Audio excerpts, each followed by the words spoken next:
Oui, moi j'ai beaucoup apprécié cette rencontre parce que c'était une rencontre d'unité. Hein. C'était pas un débat d'abord, c'était pas surtout pas une controverse théologique, mais c'était d'abord un acte de mémoire commun. C'est d'ailleurs finalement tout le sens de ce week-end, un acte de mémoire commun de la grâce de la réforme. Comment la réforme, ou la réformation on pourrait dire, notamment la figure de Luther, son message, son œuvre et tout ce qui a suivi après, toute l'éclosion du protestantisme, avec la difficulté et la souffrance de la division, mais comment en même temps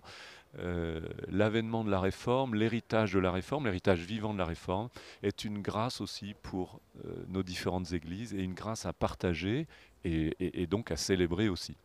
Luther est un grand témoin de la parole de Dieu, un grand témoin de la foi, un passionné de l'évangile. C'est évident, et donc je le connais peu, hein, mais ce que j'ai pu recevoir, lire aussi, et puis recevoir à travers le témoignage de protestants, eh bien tout ça peut me faire grandir. Après, il y a quelque part d'une passion presque